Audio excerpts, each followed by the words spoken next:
빌라도가 예수님에 대하여 잘못을 발견하지 못했다. 이렇게 유대인들에게 말합니다. 유월절 관례에 따라서 죄수 한 사람을 풀어줄 수 있는데 너희는 유대인의 왕을 풀어주기를 원하냐? 그러나 겉으로 믿고 있는 자들이 큰 소리로 부르짖으며 바라바라는 강도를 풀어주라. 그렇게 말합니다. 오늘 유대인의 왕으로 나의 믿음에 찾아오셨다면 오늘 자신을 다스리는 법이 내 안에 다시 한번 질서 있게 만들어지는 귀한 한날이 되기를 소망합니다. 1절 이에 빌라도가 예수를 데려다가 채찍질 하더라 그랬어요. 빌라도는 그동안 예수님에 대하여 그렇게 반대적인 입장을 가지고 있지 않았죠. 약간은 호의적인 마음으로 또는 안타까운 마음으로 그 마음이 조금 기울어져 있었어요. 근데 유대인들이 너무 강력하게 주님을 십자가에 못 박으라 외치고 그 죄수로 행악하는 자로 옥에 가두라 이렇게 외치니까 빌라도는 어찌할 바를 모르고 있었던 상황이었습니다. 그런데 갑자기 빌라도가 예수를 취하여 그랬어요. 예수를 데려다가 그랬는데 데려온 게 아니에요. 예수를 쟁취하여 람바노라고 하는 단어입니다. 예수를 쟁취하여 채찍질하였다 그랬어요. 갑자기 채찍이 어디에서 났을까요?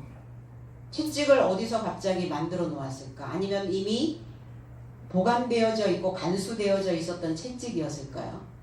가죽으로 만든 채찍이었을까? 철퇴로 쇠 채찍을 만들어 놓았을까요? 예수를 쟁취했다라는 것은 끊임없이 자기 속에서의 싸움이 일어났다는 거예요. 예수의 마음을, 예수의 그 생각을 장악하려고 빌라도는 수없이 많은 시간들을 거기에다가 쏟아 넣었을 거란 말입니다. 그래서 쟁취하여 제지하였다는 거예요. 예수의 마음을 누르기를 원했다는 거죠. 어떠한 어려운 상황, 그리고 고난받는 시간, 그리고 위급한 위기가 왔음에도 불구하고 주님은 전혀 미동하지 않는 그 중심을 붙잡고 있는 모습을 보였을 겁니다. 그러니까 어떻게 해서든지 저 마음을 제지하고 저 마음을 쟁취해서 내가 한번 눌러버리라 하는 그 마음이 빌라도 안에 있었다는 겁니다. 그러니까 빌라도에게는 예수께서 결코 쉬운 상대가 아니었다는 거예요. 우리는 인생길을 가면서 때로는 쉬운 상대를 만나기도 하고 어려운 상대를 만나기도 합니다. 또 때로는 내가 사람들에게 쉬운 상대가 되어지기도 하고 때로는 어려운 상대가 되어지기도 합니다. 그런데 내가 어려운 사람이 될 것인가 쉬운 사람이 될 것인가는 다 각자의 생각에서 나오는 힘이라는 겁니다. 우리는 편안한 사람을 원하고 있으면서 내가 쉬운 상대를 만나면 그 사람을 편안하다 생각하지 않고 만만하다 생각합니다. 그럼 이렇게 쉬운 상대를 만나게 되면 또 내가 쉬운 상대가 돼버리면 상대가 내 생각을 파괴하기 시작해도 그 파괴되어지는 그 생각을 내가 제지하지 못한다는 겁니다. 그러니까 나는 쉬운 상대로 상대의 그 모진 말들을 다 들으면서 또 내 스스로 내 자신을 쉬운 상대로 만들어서 내 생각 속에 있는 그 무수히 많이 돌아다니고 있는 그 감정들로 인하여 나를 또 짓밟게 되어진다는 거죠. 그러나 주님은 어떠한 상황이 와도 그 목숨을 내놓아야 되는 그 시점이 왔어도 결코 빌라도에게 그 마음을 쉬운 상대로 내어주지 않았다는 겁니다. 그러니까 빌라도는 어려운 상대예요. 예수께서 어려운 상대로 지금 다가와 있는 겁니다. 그러니까 빌라도는 어떻게 해서든지 자신의 권력으로 로마의 법으로 그리스도 예수를 제지하고자 그리고 그 속에서 무수히 많은 전쟁을 지금 하고 있는 겁니다. 전쟁을 통하여 쟁취하고 있는 것이요. 우리는 이 시대가 전쟁터다 이렇게 말합니다. 그럼 우리는 어떤 전쟁터에서 살고 있나? 총성이 없는 전쟁터.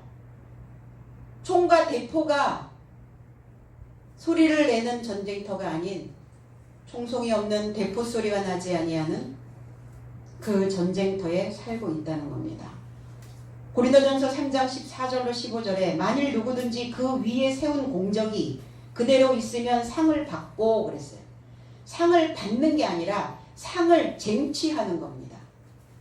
전쟁을 통해서 전투를 통해서 상을 쟁취하고 누구든지 그 공적이 불타면 해를 받으리니 그러나 자신은 구원을 받되 불 가운데서 쟁취하는 것 같더라. 구원을 받는다는 것, 구원을 그냥 자동적으로 오는 것이 아니라 구원은 내가 쟁취하는 겁니다. 내가 지금 현재 살고 있는 그 삶에서 나를 너무 나약하고 나를 너무 쉬운 대상으로 만들어 놓은 이 삶에서 나를 힘있는 자로 만들어 놓는 이 삶에서 나를 벗어나게 하는 이 구원은 쟁취하는 것이지 그냥 내가 신앙의 연조가 많다고 하여 자동적으로 받는 것이 아니라는 겁니다. 그런데 어떻게 쟁취를 하느냐? 우리가 행했던 일, 공적 그러죠. 에르곤이라고 하는 단어, 행위, 수고로움, 일하는 것. 우리는 지금도 일을 하고 있습니다. 우리 머릿속에서는 끊임없이 어떤 생각이 돌아가고 있어요. 어떤 생각이 맞물려서 지금 수고로움을 하고 있다는 겁니다. 그럼 신앙생활을 하고 있는 우리는 어떤 일을 해야 되는가? 당연히 하나님의 일을 해야 되는 자들이죠. 그리스도인들, 크리스찬, 하나님의 일꾼들입니다. 그럼 우리가 해야 되는 하나님의 일은 무엇인가? 하나님의 보내신 자를 믿는 것이 하나님의 일이다 그랬어요. 그리고 우리 모두는 다 하나님께서 보내신 자들입니다. 나를 믿는가? 아니면 이 메시지를 증거하고 있는 목자를 믿는가?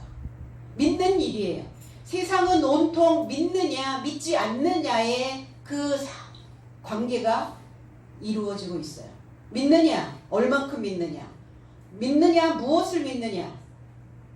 믿는다면 그 믿음으로 만들어진 그 삶의 조건들은 어떻게 형성되어져 있느냐? 그러면 믿기는 믿는데 어떠한 것을 믿느냐예요. 나의 연약함, 내가 쉬운 상대로 만들어 놓은 나 자신, 비천한 내 모습, 할 수 없다라고 하는 늘 그 마음속에서 돌아가는 그 마음 먹고 있는 그 마음을 믿느냐, 아니면 당당한 내 모습으로 어떤 사람도 나를 우습게 쉽게 보지 않는 그 사람으로 나를 믿느냐에 얘기해주면 믿지 않아요. 근데 뭐는 잘 믿어요? 내 안에서 올라오고 있는 그 생각들은 또 너무 잘 믿죠. 믿음대로 만들어지는 거거든요. 삶이라는 것은. 그래서 이 행위가 우리가 믿는 일, 하나님을 믿는 일, 하나님의 보내신 자의 삶을 믿는 일, 이것을 믿어야 행위가 만들어지는데 그 행위가 불이 타면 구원은 없다는 겁니다. 그래서 이 행위가 불을 타면 해를 받고 그랬어요. 해가 받죠. 해, 손해죠. 손해. 내가 하나님을 믿는 일을, 그리고 이 메시지를 증거하는 이 메시지를 믿는 일을 해야 손해가 아니에요. 근데 이거는 믿지 않고 내가 오랫동안 익숙해져 있는 그 생각을 믿고 있다면 그건 손해보는 일이라는 겁니다. 그래서 이 행위가 불타면 손해를 받고 이 행위가 머물러 있으면 불을 통과한 구원을 쟁취하는 것이다. 구원은 불을 통과해야 얻을 수 있는, 쟁취할 수 있는 겁니다. 불이 뭡니까? 내가 불이죠. 내 속에 불이 타요. 그럼 어떤 불이 타느냐예요. 믿음이 있는 행위에 불이 타느냐, 아니면 불순종하는 믿음이 없는 행위에 불이 타고 있느냐. 어떤 것을 결정하고 선택을 할 때 과연 나의 선택이 옳은지 옳지 않은지를 우리는 항상 기준표에 나를 넣어봐야 된다는 거예요. 그 기준표가 어디에 있습니까? 말씀 66권에 있는 것이죠. 그 기준표에 적합하면 우리는 구원을 쟁취할 수가 있게 됩니다. 그럼 내 마음에서 불타고 있는 그 생각들을 통과해 가야 된다는 거예요. 무엇이 불이 타고 있을까요? 너무나 편안한 익숙함에 우리는 항상 불을 지피고 있다는 겁니다. 그러니까 그 불을 통과해야만 우리는 그 삶에서 건짐을 받을 수가 있게 되어지는 것이죠. 초등적 믿음에 있다면 여전히 초등적 믿음, 그 믿음에 있으면 불로 인하여 손해를 보게 됩니다. 불에 타버려요. 그 불을 통과하지 못한다는 겁니다. 믿음으로 구원은 그래서 쟁취해야 된다는 것을 우리는 다시 한번 또 인식해야 될 줄로 믿습니다. 그렇게 되지 않으면 이 불을 통과해 가야 되고, 하나님이 우리에게 주시는 그 믿음으로, 말씀을 믿음으로 그렇게 내가 만들어지지 않고 있다면 쭉정이의 인생으로 또 불에 태워지게 된다는 겁니다. 그럼 내 속이 지금 무엇으로 타고 있는지, 가늠해 보셔야 된다는 거죠. 내 안에 항상 어떤 불씨가 던져지는지를 내 마음을 열어보실 수 있어야 된다는 겁니다. 새하늘 새 땅, 새로운 땅, 새로운 하늘, 새로운 구상, 새로운 인지, 새로운 사고의 체계, 새로운 내 마음가짐, 이것이 다 새하늘과 새 땅입니다. 이 새하늘과 새 땅을 쟁취하기 위해서 타고 있다면 우리는 초등학문에 있었던 그 수준 낮은 그 삶으로부터 벗어날 수 있다는 겁니다. 그래서 처음 하늘과 처음 땅을 지금 내가 또 여전히 취하고 있는가? 그렇지 않다면 오늘 하나님의 영의 말씀으로 우리는 다시 새하늘과 새 땅의 건축물이 되어져야 된다는 것입니다. 그러려면 전쟁해야 된다는 거예요. 주님도 전쟁하고 계시죠. 그러니까 우리도 전쟁해야 된다는 거예요. 주님이 한 사람 한 사람, 그 한 사람의 영혼을 잃어버리지 않으시려고 이렇게 고난과 그리고 전쟁을 치르고 계시는데, 그럼 내 목숨을, 내 영혼을 누구에게 뺏기는지도 모르고 손해보는 일을 하고 있으면서 내가 내 영혼을 위하여 전쟁하지 않고 있다면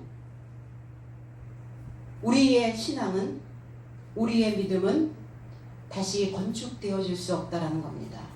그렇게 되어지지 않으려면, 손해보는 인생이 되어지지 않으려면, 믿음이 없는 자에게 내 삶을 송두리째 빼앗기지 않으려면 오늘 주님이 당신의 마음 속에서 나를 기억하는 그 마음으로 쟁취하고 내 생각을 쟁취하고 있듯이 우리 또한 주님의 마음을 쟁취하는 그 전쟁을 해야 될 줄로 믿습니다. 하나님께서, 주님께서 나의 인생을 쟁취해 주시지 않았다면 우리가 과연 여기까지 올 수 있었을까? 하나님의 인도하심이라는 게 뭡니까? 하나님이 내 영혼을 쟁취하고 계셨다는 거예요. 그 인도하심을 받았다면 오늘 우리는 또 그 믿음을 쟁취하기 위한 행보를 해야 될 줄로 믿습니다. 그래서 잃어버리지 않게 하시려고 무엇인가를 희생시키신다는 거예요. 나를 잃어버리지 않으려고 내 주변에 있는 무엇인가를 희생 제물로 삼으신다는 겁니다. 그래서 우리 무엇인가 이렇게 와 닿아야 마음의 표면이 아니라 마음 속에 있는 무엇인가 닿아야, 피부에 와 닿아야, 느껴져야, 그래야 꿈틀을 하는 거죠. 그러기 전에 내가 믿음이 없는 그 삶에 나를 빼앗기지 않도록 분명히 저와 여러분도 쟁취하고 있어야 될 줄로 믿습니다. 그래서 하나님께서도 결코 믿음 없는 내 삶이 믿음 없는 자에게, 믿음이 있었던 내 삶이 믿음이 없는 자에게 빼앗기는 것을 그냥 두 손 놓고 계시지는 않는다. 이렇게 빌라도도 예수의 마음을 쟁취하기 위하여 채찍질하는 것처럼 저와 여러분들의 영혼을 빼앗기지 아니하시려고 쟁취하고 우리 삶에 채찍질을 가하고 계신다는 겁니다. 채찍질, 죄인을 위해서 준비한 로마의 채찍, 로마의 법입니다. 빌라도는 로마의 법으로 채찍질하고 있는 거예요. 어떤 자극이 계속 들어가는 거죠. 나는 지금 어떤 자극 속에서 살고 있는가? 인생은 자극을 받지 않으면 죽습니다. 아이들을 키우는데 어떤 아이는 지속적으로 어떤 자극을 주고 어떤 아이는 그냥 젖병만 물려줘요. 똑같은 환경에서 키우고 있는데 그냥 자극을 주지 않고 젖병만 물려주는 그 아이는 생존율이 현저히 떨어진다는 겁니다. 미숙아로 태어났을 때 아이. 그래서 미숙아로 태어났을 때 인큐베이터에 넣는 것도 중요하지만 엄마의 자극을 주는, 그래서 몸을 다 벗고 아이를 캥거루 그 치료법으로 아이를 껴안고 심장과 심장의 그 소리를 들을 수 있도록 아이에게 지속적인 자극을 주는 아이는 미숙아로 태어났다 할지라도 생존율이 높다는 것을 의학적으로 증명을 해냈어요. 그런 것처럼 나는 지금 어떤 자극에 노출되어져 있는가를 생각해 보셔야 된다는 거예요. 말씀으로 자극되어지는 것, 하나님의 믿음으로 자극되어지는 것, 내가 신앙인으로서의 자극되어지는 것, 이것을 피할 길이 없죠.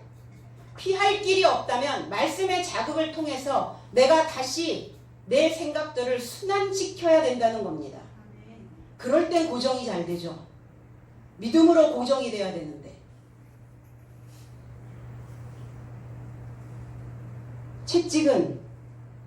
채찍질을 하는 것은 뭐예요?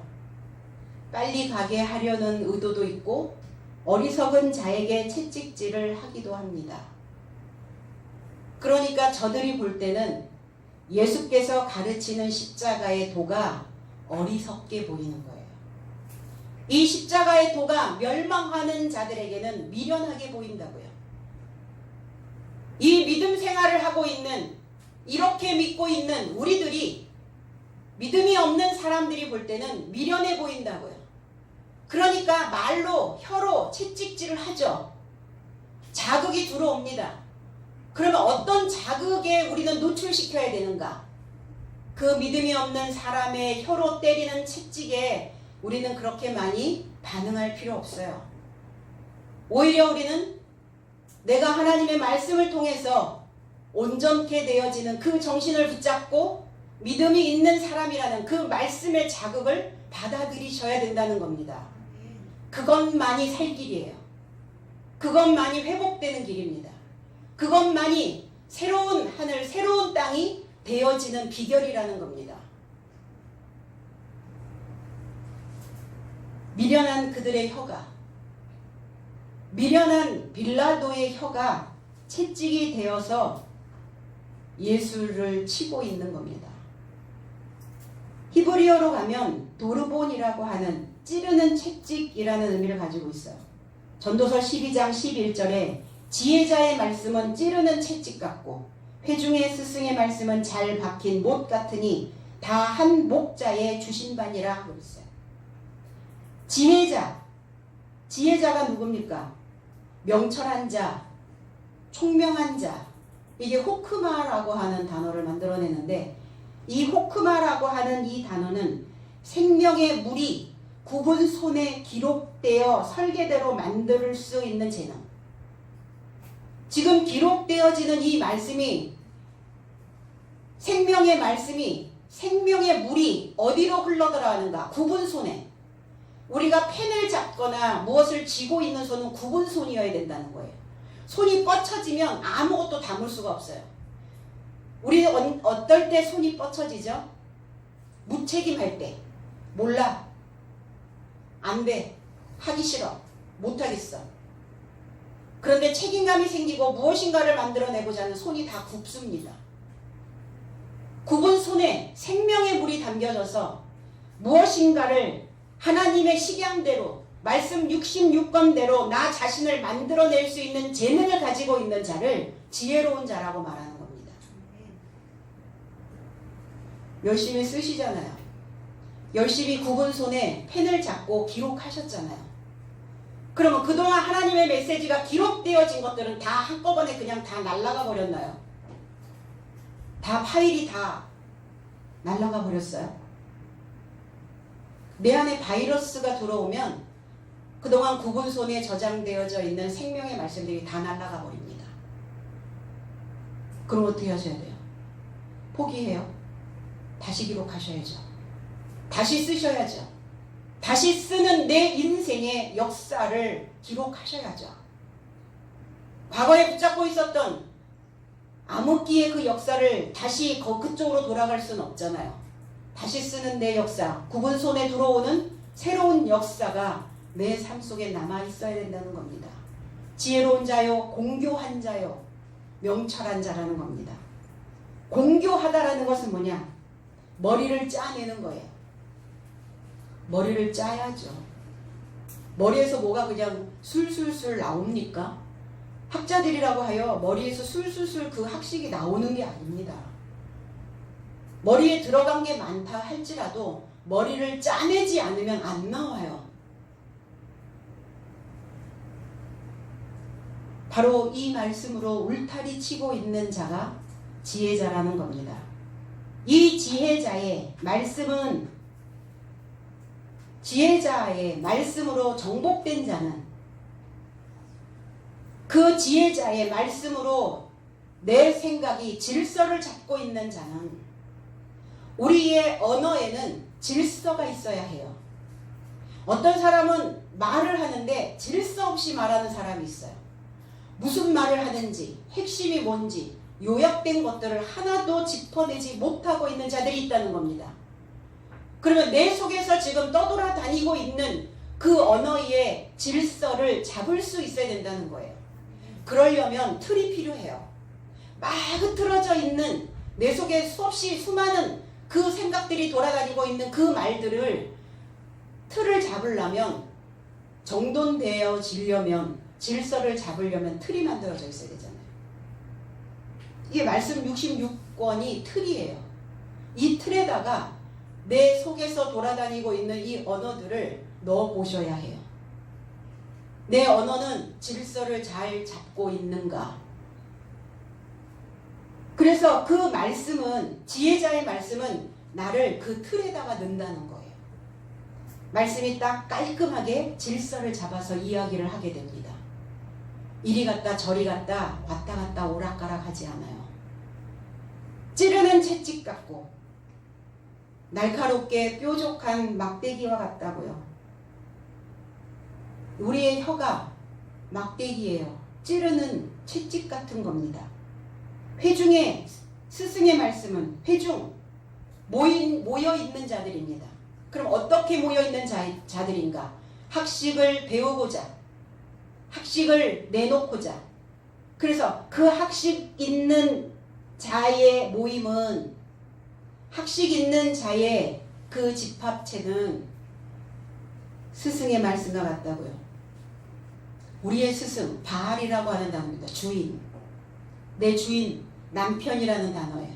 내 남편은 누구죠? 학식이 있는 남편. 학식이 없는 남편, 학식이 있는 주인, 학식이 없는 주인. 나의 삶을 누구에게 의탁할 것인가? 학식이 없는 주인에게? 아니면 학식이 있는 예수 그리스도이신 남편에게? 어떤 남편에게 나를 맡길 것인가? 그 학식이 있는 그 남편은 잘 박힌 못 같으니 그랬어요. 잘 박힌, 고정시킨, 경작할 수 있는 경작자로 무엇인가를 심어줄 수 있는 남편이어야 된다는 겁니다. 내 마음을 경작시켜서 못 같은 자. 못이라는 것은 뭐냐? 곤두서 있는 자. 곤두서 있다라는 것은 무슨 의미예요?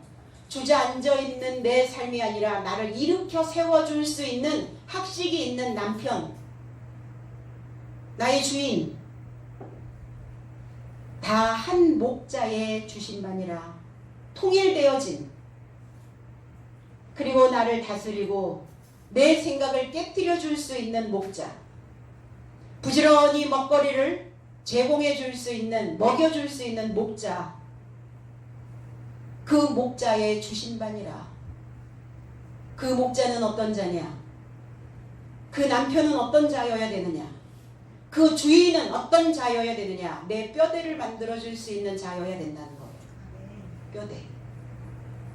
감정에 따라서 흔들거리는 자가 아니라 자기 감정 하나, 믿음 하나, 어떤 것 하나 만들어지지 아니하는 그 남편에게 우리의 삶을 의탁할 수 없음이라는 겁니다. 같이 흔들리면 어떻게 되죠? 같이 중심을 못 잡으면 어떻게 돼요? 붕괴돼 버리는 거예요. 건져지지 못해요. 그냥 다 거기 그 속에, 그 도가니 속에 들어가서 그냥 다 그렇게 망가져 버리는 겁니다. 그렇게 살다 가기에는 아깝잖아요. 두 번의 인생이 우리에게 주어진 것이 아니기 때문에. 나는 어떤 주인을 지금 경외하고 있는가? 어떤 지혜자로 내 삶의 학식을 더하여 가고 있는가? 오늘 이 지혜자의 혀가 되어져야 된다는 겁니다. 물론 주님도 채찍이었어요. 표면적으로 믿고 있는, 믿음이 없는 그들에겐 채찍질이었었습니다. 주님의 말씀이 채찍이 되어서 그들을 찔렀고, 그러니까 저들도 그 혀로, 빌라도도 그 혀로 지금 채찍질하고 있는 겁니다. 그러나 예수께서는 믿음이 없는 저들의 혀에 말려들지 않는다는 거예요. 내가 어떤 말에 말려드는가를 보셔야 해요. 믿음이 없는 자의 혀에서 나오는 채찍질에 말려들어서는 안 돼요. 거기에 휘감겨서는 안 된다는 겁니다.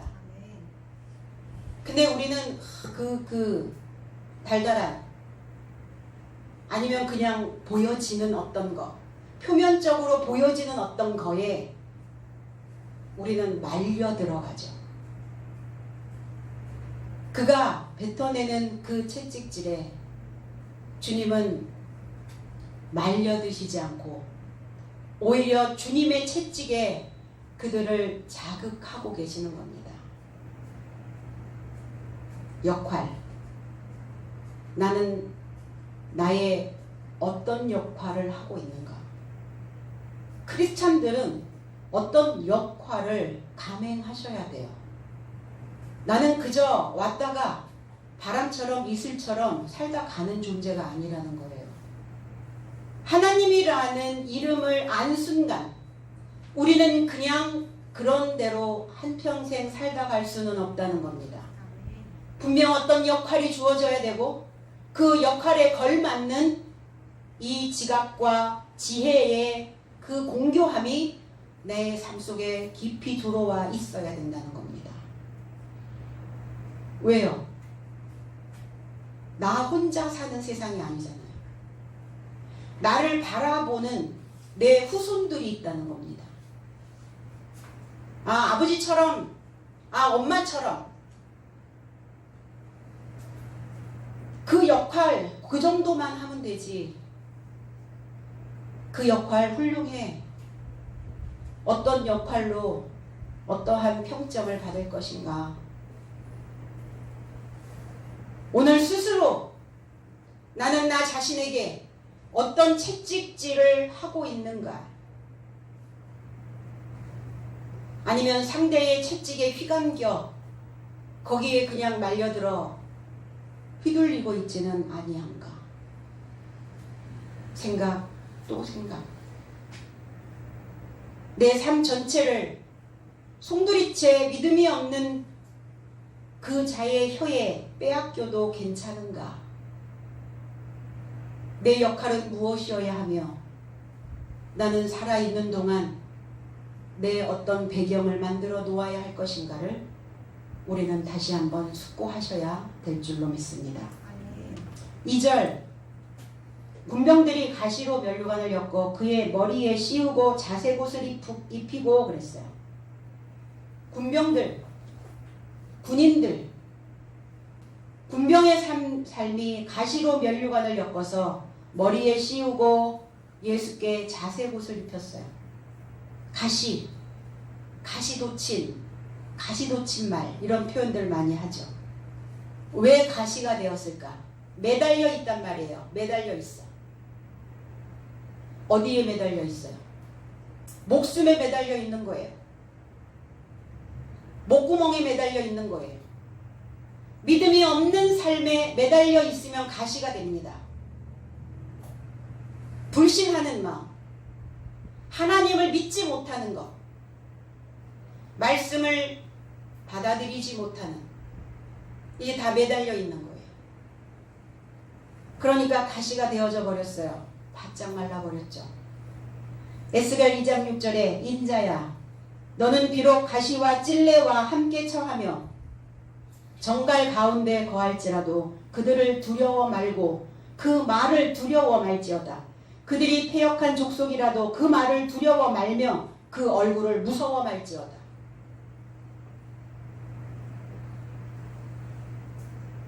주님이 지금 그들이 찌르는 가시와 찔레와 전갈과 그 안에 거하고 계시는 거예요. 인자야, 뺀 아담, 인 사람, 사람으로 지어진 자여, 이렇게 말씀하시는 거예요. 사람으로 지어진 자여, 아니면 사람으로 지어지기를 원하는 자여, 사람처럼 살기를 원하는 자여, 사람으로 세워지기를 원하는 자들이 그들을 인자라고 말합니다. 저와 여러분들은 다 인자여야 해요. 사람으로 세워지기를, 사람으로 지어지기를. 사람의 댐댐이, 우리 그런 표현 하죠.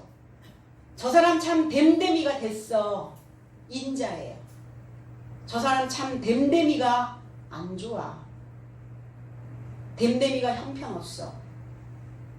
사람으로 지어지기를 포기한 자입니다. 사람으로 지어진 자여, 당신은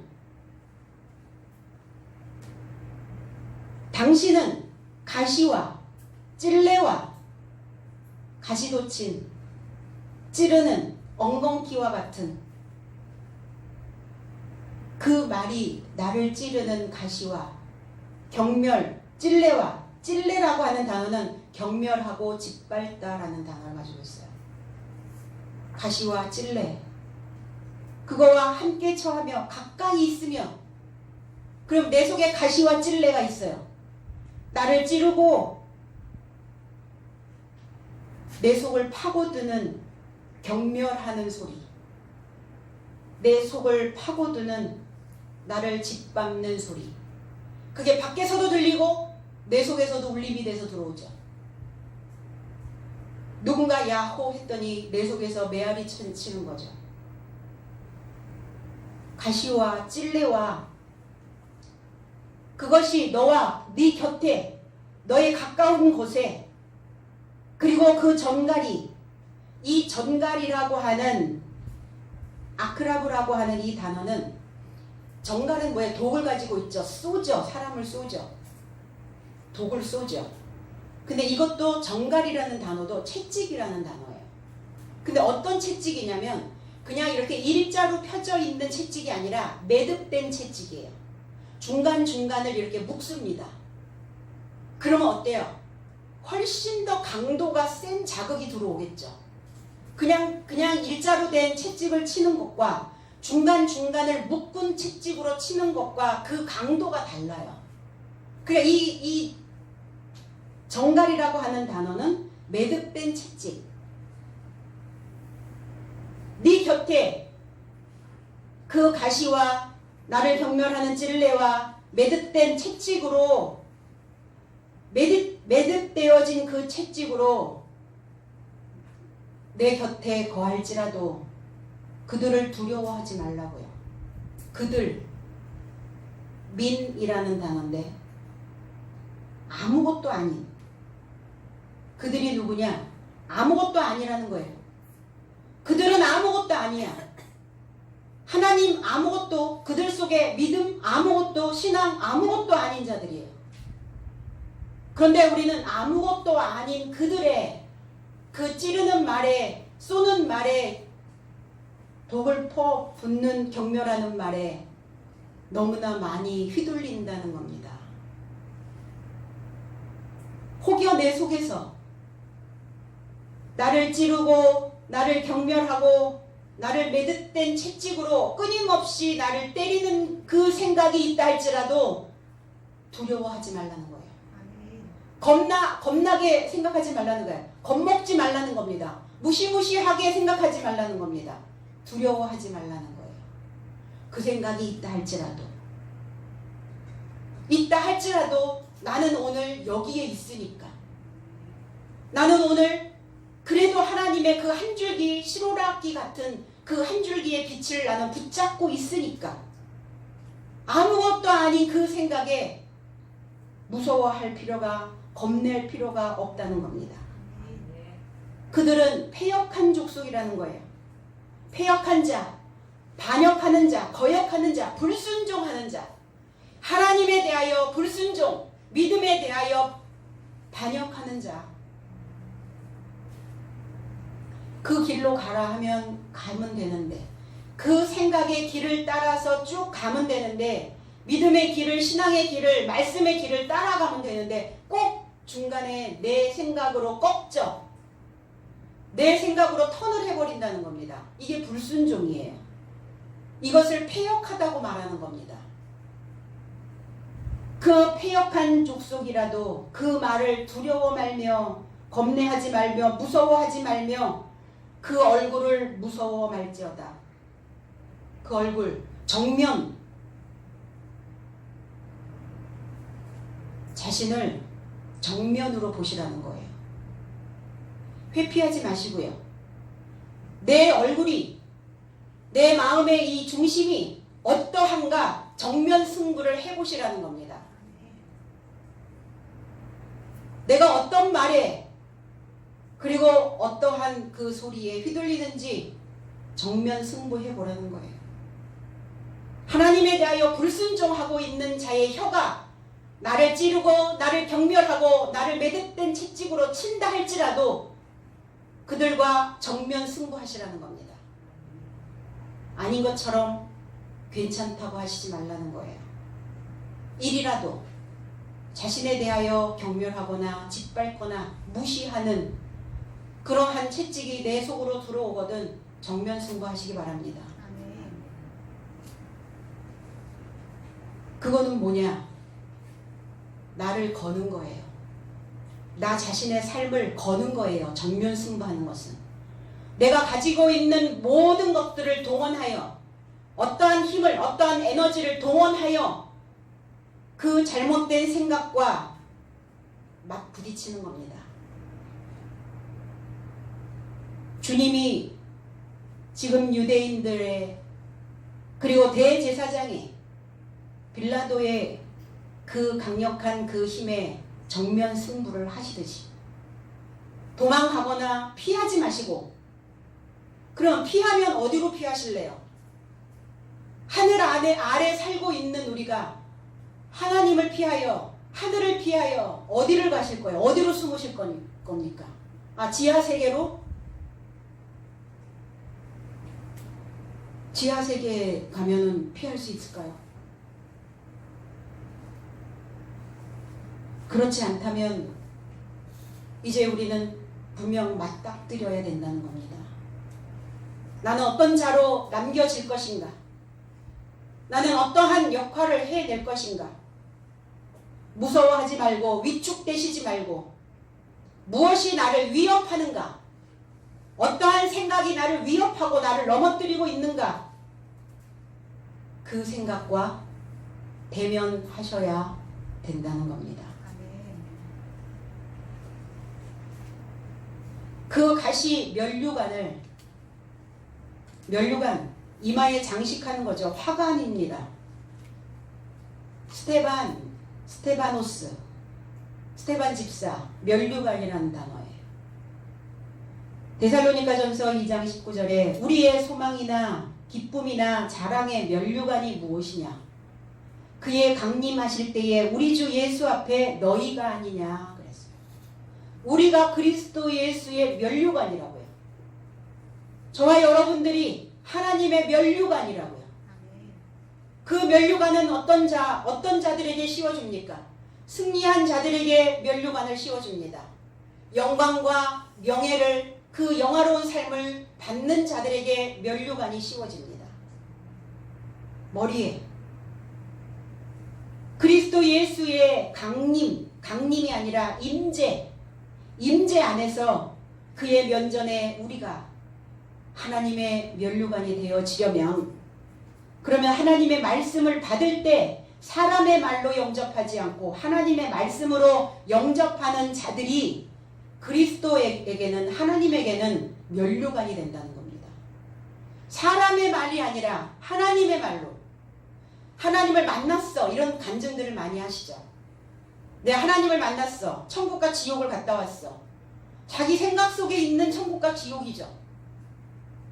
하나님을 어떻게 만납니까? 예수 그리스도를 어떻게 만나요? 말씀으로 만나는 겁니다. 말씀으로. 그러면 이 말씀이 하나님으로 들어야죠.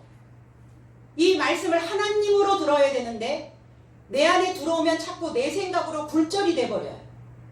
내 생각으로 자꾸 이렇게 변환이 만들어져. 자동 변환. 너무나 오랜 세월 그렇게 길들여져서 그래요. 그럼 뭐 하셔야 돼요? 변환 장치를 바꾸셔야죠. 변환 장치가 고장나서 그래요. 생각의 변환 장치가 망가져 버렸어요. 왜? 한 번도 하나님 쪽으로 이것을 변환해 보지 않았으니까. 어느 쪽으로 변환해요?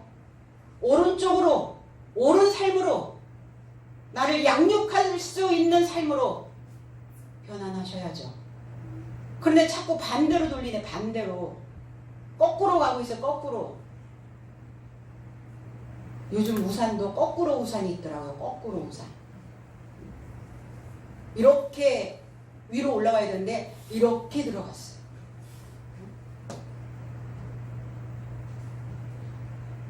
세상의 물건은 그렇게 나와요. 집도 거꾸로 집이 있더라고요. 지붕이 아래로 내려가고 본체가 위로 올라오는. 근데 믿음 안에서는 거꾸로 하시면 안 돼요. 오른쪽으로 옳게 가셔야 돼요. 신앙은, 믿음은 정도를 가셔야 됩니다. 자꾸 거꾸로 가려고 하는, 이렇게 휙 이렇게 뒤집히죠. 뭐 때문에 뒤집혀요? 가벼우면 뒤집혀요. 중심을 못 잡으면 휙 넘어가 버려요. 오늘 이 말씀을 통해서 이 말씀을 정면으로 바라보시고 내 모습도 정면으로 바라보시고 그리고 내 마음에 그 무거운 영화로운 영광스러운 그 면류관들을 씌우셔야 된다는 겁니다. 간직하셔야 해요. 우리는 지금 경주하는 선수들입니다. 믿음의 경주를 하고자 우리는 제자의 삶을, 성도의 삶을, 신앙인의 삶을 선택했어요. 그럼 이런 자들을, 우리 이렇게 가는 자들을 하나님이 그냥 이렇게 보시겠어요?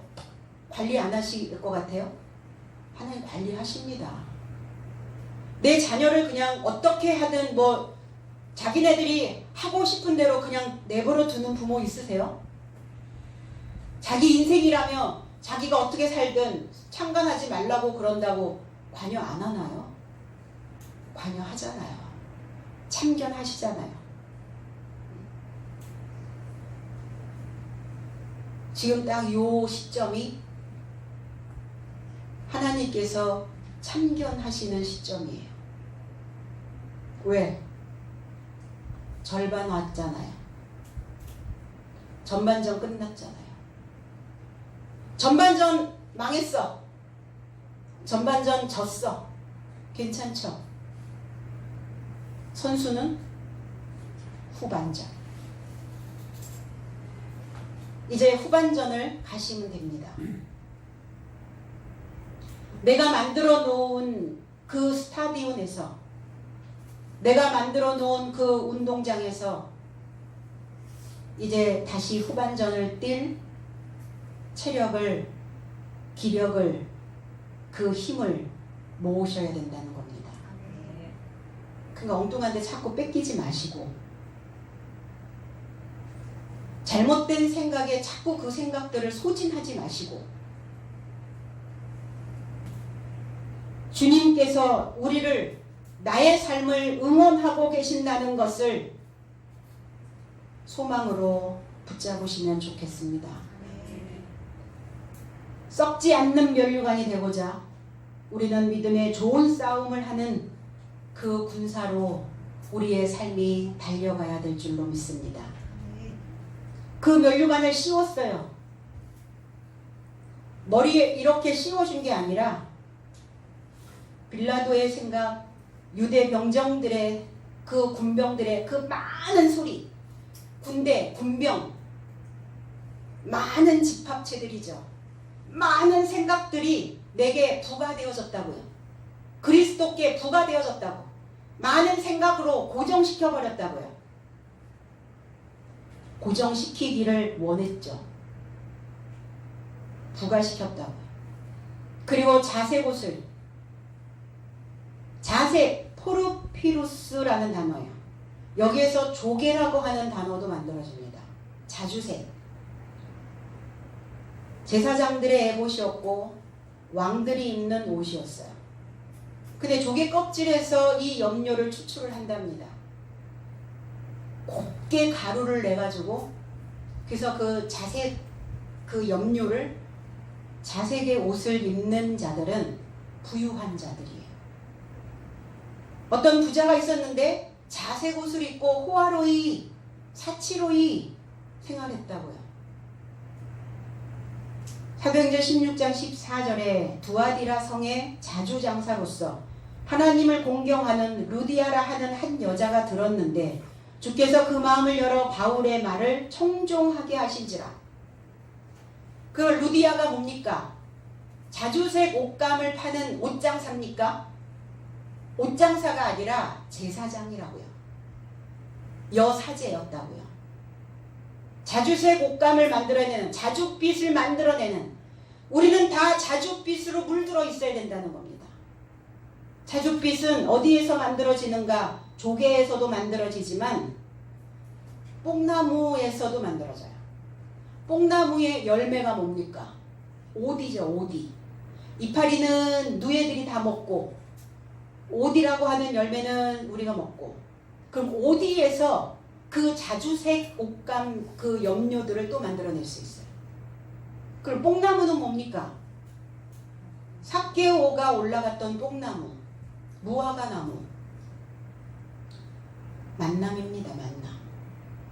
말씀과의 만남, 하나님과의 만남, 성도와 성도의 만남, 지도자와의 만남. 이 만남 속에서 우리는 색깔이 입혀지는데 어떤 색깔이 입혀지냐면 제사장으로서 왕으로서 옷이 그 염료가 입혀져야 된다는 거예요.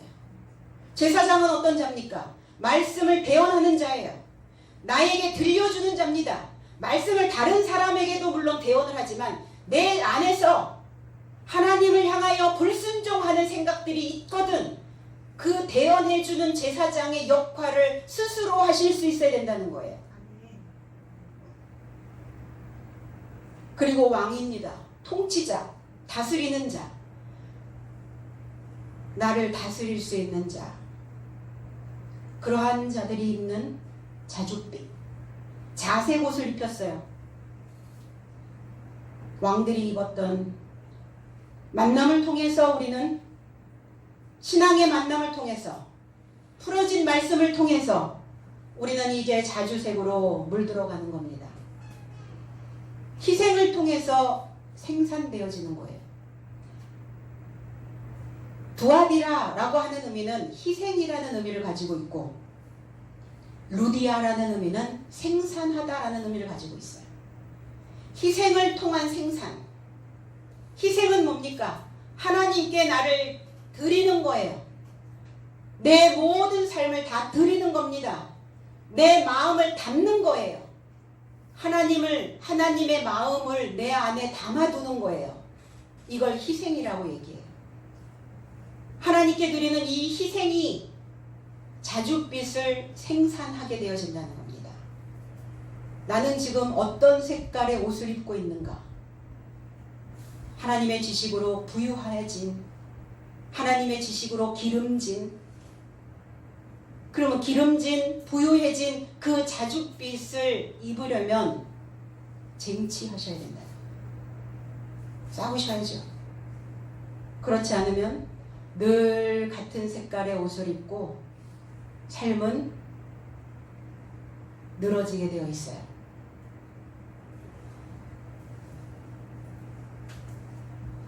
저와 여러분들은 다 루디아입니다. 옷가게 이렇게 지나가다 보면 옷가게 하는 상점의 이름이 루디아라고 써있는 그런 간판도 많이 보이더라고요. 단순하게 이렇게 옷을 파는 게 아니라 말씀 한 절 한 절을 짜서 그리고 거기에 물감을 들이는, 그러면 옷을 짜려면 실이 풀어져야죠. 말씀이 풀어져야 그게 실타래가 되어져서 옷감을 짤 수가 있다는 겁니다. 왕으로서, 제사장으로서, 권위 있는 힘을 가지고 있는 자로서. 이 단어가 아르기만이라고 하는 히브리어에서 온 자주색, 자줏빛 이렇게 나와 있어요. 아가서 7장 5절에 머리는 갈멜산 같고 드리운 머리털은 자줏빛이 있으니 왕이 그 머리카락에 매이었구나. 솔로몬의 아가라, 솔로몬의 머리는 갈멜산 같고, 머리는 어떤 곳입니까? 가장 높은 곳이에요. 그리고 인생을 시작하게 하는 곳이기도 합니다. 시작점, 머리에서 시작점. 오늘 다시 우리는 다 그 머리가 되어줘야 돼요. 다시 시작해야 된다는 겁니다. 그러니까 잘못된 생각들은 뭐 하셔야 돼요? 흔드세요.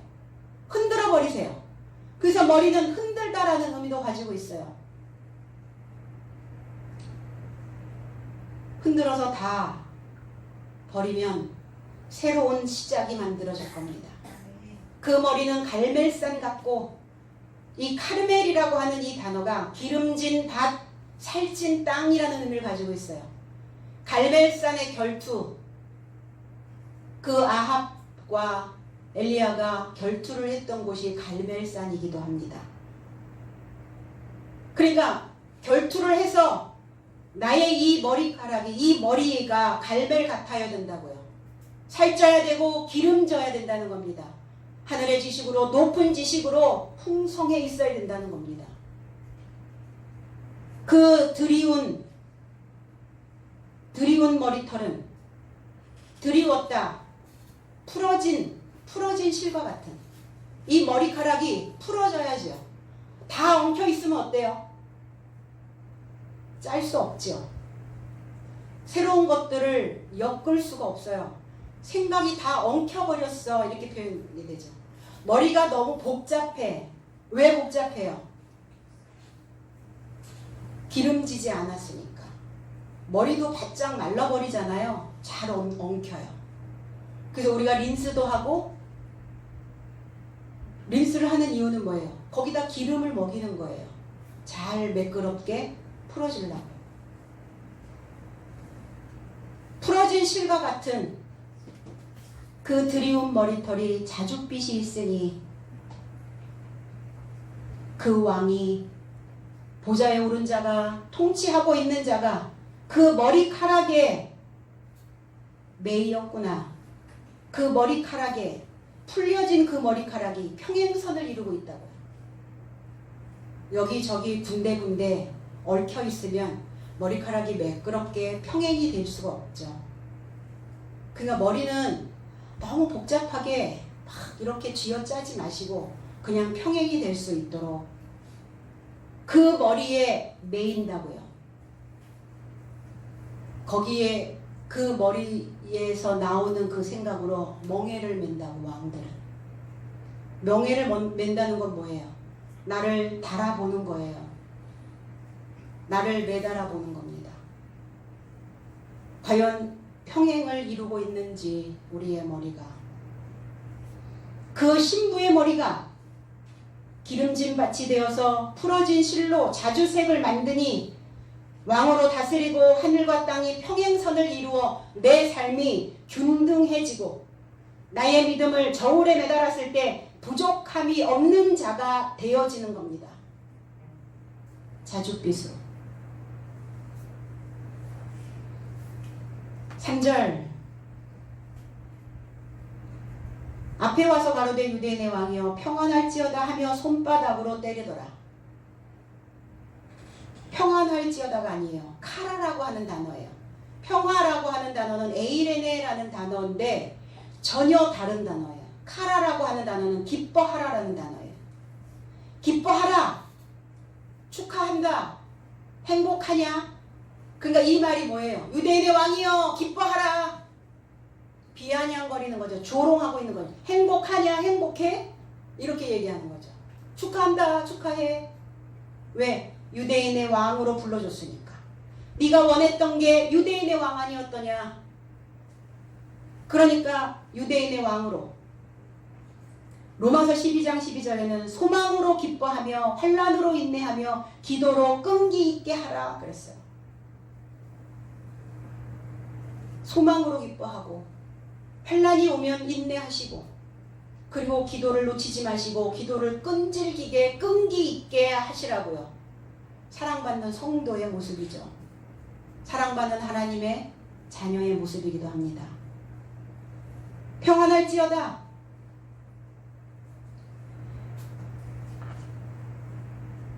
그래서 손바닥으로 기뻐하라 그러면 손바닥으로 때리더라. 어떤 힘으로 누르는 모습이죠.